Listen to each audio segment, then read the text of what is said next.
हाय दोस्तों, welcome to my channel. तो video की तरफ आगे बढ़ते हैं हम लोग। तो आज के इस वीडियो में मैं आपको बताने वाला हूं कि जैसे ही हम एयरपोर्ट पहुंचते हैं तो एंट्री से लेके फ़्लाइट तक कौन कौन सी चेकिंग्स और क्या क्या प्रोसीजर करने होते हैं। तो चलिए दोस्तों, वीडियो की तरफ आगे बढ़ते हैं। ये मुंबई एयरपोर्ट का वीडियो मैंने शूट किया है आप लोगों के लिए। तो जैसे ही हम एंट्री करते हैं तो बेसमेंट से हमको ऊपर जाना होता है, यानी कि डिपार्चर के लिए। तो ये सीढ़ी भी आप ले सकते हैं जो एलिवेटर एक ऑटोमेटिक होती है। इसके अलावा आप लिफ्ट भी ले सकते हैं। और जो लोग लिफ्ट या इस एलिवेटर से जिनको डर लगता है वो पीछे की तरफ से स्टेयरकेस यानी सीढ़ियाँ पैदल चलकर भी आ सकते हैं। तो एयरपोर्ट पर हर तरह की फैसिलिटीज़ और सुविधाएं मौजूद होती है। तो अब मैं बेसमेंट यानी कि नीचे से ऊपर आ चुका हूँ और ये ऊपर का नज़ारा आप देख सकते हो। और ये एंट्री है जहाँ से हमें इंटर होना है डिपार्चर के लिए। तो यहाँ पे आने के बाद दोस्तों, आप सबसे पहले अगर आप न्यू हो तो आज जैसे आप फर्स्ट टाइम ट्रैवल कर रहे हो तो आप किसी से भी पूछ लीजिए कि एंट्री कहाँ से करना है, क्योंकि यहाँ पे बहुत सारे गेट होते हैं A B C D। तो आप पूछ लीजिए, क्योंकि पूछने से आपके सफ़र में आसानी होगी। तो ये रहा दोस्तों, सबसे पहले मैंने एंट्री कर चुका था और उसमें मुझे एक सिक्योरिटी गार्ड थे वहाँ पे। तो उन्होंने मुझे मेरा आईडी और बोर्डिंग पास और टिकट पूछा। दोस्तों ये बात ध्यान में रखिए कि अगर एयरपोर्ट आपके घर के करीब में है तो आप ट्राई कीजिए कि 3 घंटे पहले निकले, चाहे वो कितना ही करीब क्यों ना हो, क्योंकि रास्ते में कोई भी दिक्कत या परेशानी हो सकती है जिसकी वजह से आपको कोई परेशानी ना हो, इसीलिए। और इसी के साथ साथ ये भी बता दूं कि जो फ़्लाइट के अंदर बोर्डिंग का टाइम होता है वो हाफ एन आवर या 45 मिनट्स आप पहले पकड़ के चलिए कि उतने टाइम तक आपको सारी सिक्योरिटी चेकिंग क्लियर करके वेटिंग रूम में वेट करना होता है। और इसी के साथ अगर दोस्तों, अगर आप कहीं दूर इलाके में रहते हैं तो आप अपने हिसाब से थोड़ा जल्दी निकलें, ताकि आपकी फ़्लाइट और बोर्डिंग वगैरह जो भी प्रोसीजर है वो कहीं पे मिस ना हो और आपको फ़्लाइट में एंट्री आसानी से मिल जाए। तो दोस्तों मैं जो था वो इंटरनेशनल एयरपोर्ट में अराइव किया था, उसके बाद मुझे डोमेस्टिक एयरपोर्ट लेके गया बाय बस। वो मैं आगे आपको दिखा देता हूँ। लेकिन फ़िलहाल आप ये ध्यान में रखिए कि जब भी आपकी फ़्लाइट हो तो आप 3 घंटे पहले निकलें।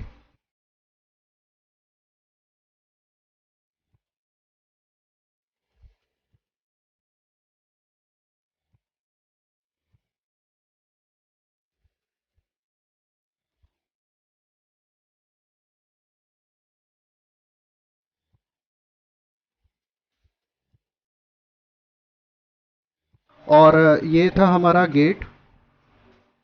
और गेट से हम फिर वापस नीचे जा रहे हैं ग्राउंड फ्लोर पे। वहाँ पे हमें वेट करना होगा। और ये एलिवेटर, जैसे मैंने आपको बताया कि एलिवेटर आप जो चाहे यूज़ कर सकते हैं, पैदल भी चल के जा सकते हैं नीचे। तो जैसे ही मैं नीचे पहुँच चुका हूँ अपने काउंटर पे, यानी कि जो फ़्लाइट का एक अलग से काउंटर होता है हर फ्लाइट का, तो मेरा जो था वो एयर इंडिया था फ़्लाइट। तो मैं एयर इंडिया की फ़्लाइट पर गया। तो आप देख सकते हो उन्होंने मुझे मास्क वगैरह दिया खुद ही से। तो दोस्तों एक बात याद रखें कि जो ए और एफ़ सीट होती है वो विंडो सीट होती है, तो उसके लिए सिर्फ मास्क और कवर दिया जाता है। और जो बीच के जो है, बीच में जो बैठते हैं, बीच की जो सीट है, उन्हें पूरा पूरा बॉडी को कवर करने की ज़रूरत होती है। तो दोस्तों जैसे कि मैंने आपको बताया कि मैं इंटरनेशनल एयरपोर्ट पे था, तो वहाँ से फिर मुझे देखिए ये बस जो है मुझे ले जा रही है डोमेस्टिक एयरपोर्ट पे, जहाँ से हमारी फ़्लाइट है। तो इसमें भी आपको 7 से 10 मिनट लग सकता है। और ये बस में ट्रैवलिंग करने का भी एक अलग से इंजॉयमेंट होता है, क्योंकि ये हम राइट लेफ़्ट लेती है। और ये बस भी काफ़ी इंटरटेन है, यानी कि इसमें आपको बैठने के लिए सीट ज़्यादा नहीं मिलेगी, यानी कि जो सीनियर सिटीजन्स हैं उनके लिए। क्योंकि काफ़ी टाइम ऐसा होता है कि बहुत से लोग व्हील चेयर पर आते हैं या फिर जिन किसी कोई प्रॉब्लम होती है, तो उनके लिए उतनी स्पेस अवेलेबल रहती है। तो ये बस अब हमें इंटरनेशनल एयरपोर्ट से डोमेस्टिक एयरपोर्ट लेकर जाएगी, जहाँ पे हमारी फ़्लाइट खड़ी हुई होगी। तो ये बाहर का नज़ारा आप देख सकते हो। ये रात के समय का टाइम था, तकरीबन 8:30 के करीब का ये टाइम था। तो दोस्तों जो लोग फ़र्स्ट टाइम ट्रैवल कर रहे हैं वो ये ध्यान रखें कि हर चीज़ और डॉक्यूमेंट और अपने बैग की केयर खुद करें। और जो लोग ऑलरेडी ट्रैवल कर चुके हैं तो उन्हें इतना मतलब ध्यान देने की ज़रूरत तो होती है, लेकिन फिर भी उनको एक्सपीरियंस होता है तो हर चीज़ वो अब आसानी से प्रोसीड कर पाते हैं। लेकिन जो फर्स्ट टाइम ट्रैवल कर रहे हैं उनके लिए हर एक चीज़ न्यू होती है, तो वो डरिए ना, किसी से मतलब डरने की ज़रूरत तो है ही नहीं। यहाँ पे सारी चीज़ आप पूछ के कर सकते हो अगर अकेले जा रहे हो तो। और इसके अलावा पूछने से कैसा है दोस्तों, सफ़र आसान हो जाता है। आप देख सकते हैं दोस्तों, इस बस में मुझे तकरीबन 5 से 7 मिनट लगे थे एक स्पॉट से दूसरी स्पॉट जाने के लिए। और ये काफ़ी राइट लेफ़्ट लेती है, तो आपको बहुत ही अच्छा लगेगा इसमें ट्रैवल करने के लिए। और ये डोंट वरी, ये फ्री होता है, इसका कोई चार्ज ही नहीं होता है। ये सारी जो सुविधाएं हैं ये एयरपोर्ट की तरफ से होती है। आपके पास आपने जो टिकट लिए हैं उसी के पैसे आपके फ़ाइनल पैसे होते हैं। इसके अंदर आपको कहीं पर कुछ चार्ज देने की ज़रूरत नहीं पड़ती है। हाँ, अगर आप कुछ खाने पीने के लिए ख़रीदते हैं तो वो चीज़ आपको एक्स्ट्रा पे करनी होती है। तो दोस्तों, यहाँ तक का तो मेरा सफ़र बहुत अच्छा था और आसानी से मैं क्लियर हो चुका। और दोस्तों, इससे पहले कि मैं आपको एक बात और ये भी बता दूं कि जैसे फ़र्स्ट एंट्री में एक चेकिंग हुआ था, उसके बाद एक सेकंड एंट्री होती है, सेकंड चेकिंग होती है, जहां पे आपको आपके सारे बैग जो आपके हाथ में होते हैं वो बैग, और आपके पास अगर कोई भी आयरन चीज़ है यानी कि बेल्ट आपने पहने हैं, पर्स है, जितनी भी इलेक्ट्रॉनिक डिवाइस है, वो सारे के सारे आपको एक ट्रे में रखना होता है। वो ट्रे आगे पास होता है सिक्योरिटी चेकिंग के ज़रिए।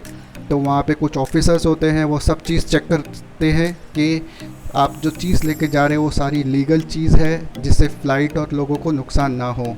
तो वो एक चेकिंग होती है, इसके बाद कोई चेकिंग नहीं होती है दोस्तों।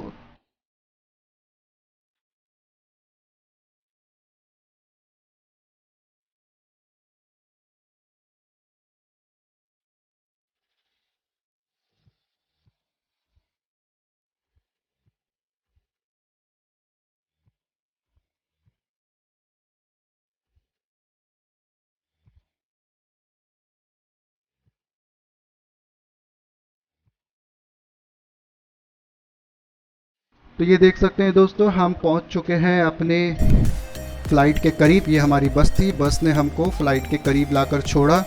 और ये सारे लोग अभी अपने अपने अपने तरीके से एंट्री कर रहे हैं चेकिंग करवा के, क्योंकि कोविड के टाइम पर ये सफ़र किया था मैंने, तो उस टाइम पे रिपोर्ट ज़रूरी थी। टिकट और बोर्डिंग पास तो सबके पास होता ही है, और कोविड टेस्ट रिपोर्ट जिसे कहते हैं RT-PCR वो भी ज़रूरी होती है।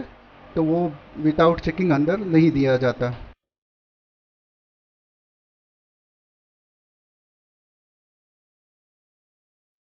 तो अब हम अंदर आ चुके हैं फ़्लाइट में। तो ये देख सकते हैं फ़्लाइट की सीटें, और फ़्लाइट कैसा दिखता है। जो लोग नहीं देख पाए उनके लिए है, और जो लोग ऑलरेडी जा चुके हैं वो तो सफ़र को बोर महसूस करते होंगे, क्योंकि एक ही जगह पे काफ़ी टाइम तक बैठना, यानी कि 2 4 6 घंटे डेस्टिनेशन आने तक। तो ये फ़्लाइट के अंदर का है, आपको जाना है। आप देखेंगे तो आपके सर के ही थोड़ा सामने देख सकते हो, वहाँ पे आपको सीट नंबर आपका दिखाई देगा। अपनी सीट के हिसाब से उस रो में बैठ जाना है आपको। और ऊपर की तरफ जो देख रहे हैं आप, वो ऊपर आप बैग रख सकते हैं, सामान रख सकते हैं, जो भी आपके हाथ में हो या कैरी आपने किया है वो सारी चीज़ें। और सिर्फ मोबाइल जो है आप अपने जेब में पॉकेट में रखें, बाकी सारी चीज़ आप लॉक कर दीजिए ऊपर रख कर। तो देखिए, ये वो किट है दोस्तों जो मैं आपको बता रहा था, जो मिडल सीट में बैठते हैं उनके लिए किट दिया जाता है पूरा बॉडी को कवर करने के लिए। और ये मैं फ़्लाइट में बैठ चुका हूँ। फ़्लाइट चलने के लिए अभी थोड़ा समय है, तो मैंने कुछ यहाँ पे फ़ोटोज़ निकाले, कुछ वीडियोस बनाए अपने व्यूअर्स के लिए। तो आप देख सकते हैं, मैंने इससे पहले भी काफ़ी टाइम ट्रैवल किया हूँ, लेकिन वीडियो बनाने का मौका नहीं मिला। लेकिन इस टाइम वीडियो बना रहा हूँ ताकि मैं अपने दोस्तों लोगों को बता सकूँ अपने चैनल के ज़रिए से। और दोस्तों, कैसा था, ये रात का समय था, तो ज़्यादा कुछ बाहर का मैं दिखा नहीं पाऊँगा, क्योंकि अंधेरा ही अंधेरा है, ये आप देख सकते हैं। चलिए दोस्तों, अब बात करते हैं फ़्लाइट के अंदर की। ये फ़्लाइट के अंदर की जो सीट है जिस पे हम बैठते हैं, उसमें हमारे पीछे की तरफ है। इसे आप देखिए, लॉक ओपन कीजिए, इसे बाहर निकालिए और इसे आप देख सकते हैं यहाँ पे आप पानी की गिलास रख सकते हैं और ये खाने पीने के लिए है। इसके बाद हम आगे बढ़ते हैं कि सीट बेल्ट कैसे बांधें। सीट बेल्ट बांधना बहुत ही आसानी से है। जिस तरह हम 4 व्हीलर कार में बैठते हैं तो शोल्डर से बांधते हैं, शोल्डर के ज़रिए से, लेकिन यहाँ पे आपको कमर पे बांधना होगा सीट बेल्ट। आपको देखिए इसको सिर्फ अंदर करना है, प्रेस करना है। और इसको ओपन कैसे करना है, देखिए इसको टच किया आपने, ओपन किए तो वो ऑटोमेटिक ओपन भी हो गया। बहुत ही आसान था। ये रात के समय में आप देख सकते हैं दोस्तों, मुझे जो सीट मिली थी, मैंने जो सीट सिलेक्शन किया था वो विंग्स के बाजू की थी, यानी कि मुझे विंग्स देखना था, तो उस हिसाब से मैंने सिलेक्शन की। क्योंकि विंग्स के जो है पुर्जे पार्ट्स वो जो आप देख रहे हैं ये वाले, ये ऊपर नीचे होते हैं, जैसे flight right left up and down करती है। तो अभी हमारा टाइम हो चुका है दोस्तों फ़्लाइट की रवानगी का। फ़्लाइट चल पड़ी है और ये अब हम मुंबई एयरपोर्ट छोड़ने वाले हैं कुछ ही सेकंडों में। फ़्लाइट की रफ़्तार काफ़ी तेज़ है और ये हम पहुंच चुके हैं ऊंचाई पे। ये मुंबई छोड़ने का व्यू है।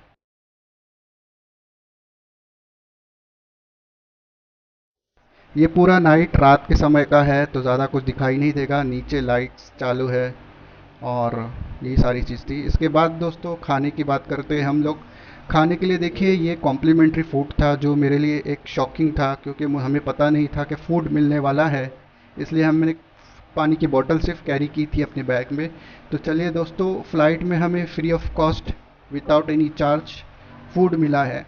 तो इस फूड को हम ओपन करके चेक करते हैं कि फ़ूड क्या क्या मिला है खाने के लिए, और थोड़े ही समय में हम इसे टेस्ट भी करेंगे, खाकर मज़ा चखेंगे कि इसका टेस्ट कैसा है। तो चलिए आप ओपन करते हैं हम लोग ये बड़ा जो बॉक्स है, और इसमें था आलू मटर की सब्ज़ी थी, और ये जो राइस आप देख रहे हो ये वेजिटेबल एक राइस था, और इसके साथ आप देख सकते हो आलू मटर की सब्ज़ी।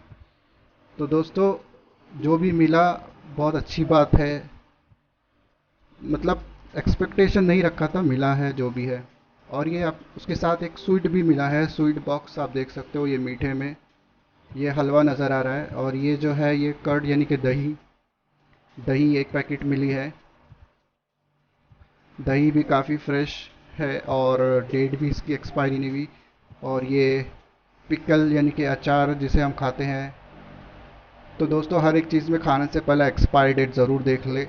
और ये वाटर कॉम्प्लीमेंट्री जो है एयर इंडिया की तरफ से, जो खुद का एडवर्टाइज़ करते हैं। तो अभी हम इसे टेस्ट करते हैं, खा के देखते हैं। खाने में तो बहुत टेस्टी है दोस्तों, क्योंकि पहले निवाले में ही समझ में आ जाता है कि टेस्ट कैसा है, तो इंसान फिर उसे खाने के लिए और आगे बढ़ता है। अगर टेस्ट में कुछ गड़बड़ आई तो वो आगे पीछे होता है और नहीं खा पाता है। तो मैंने खाना राइस ट्राई किया, और इसी के साथ ये स्वीट है ये भी ट्राई किया, ये भी काफ़ी अच्छा था। और अचार तो मैं ज़्यादा टेस्ट नहीं कर पाता हूँ, नहीं खाता हूँ, तो उसे मैंने इग्नोर किया, अचार को वैसे ही रखा। फिर बाद में हमने दही भी खाया था।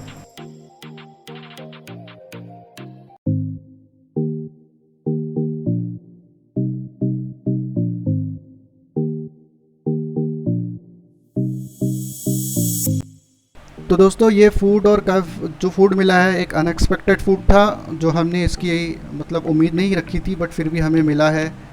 और ये दही भी हमने टेस्ट किया। इसके बाद दोस्तों रात के टाइम खाने के बाद मैंने फिर से वीडियो निकालने की कोशिश की। नीचे आप देख सकते हैं ये काफ़ी अंधेरा है।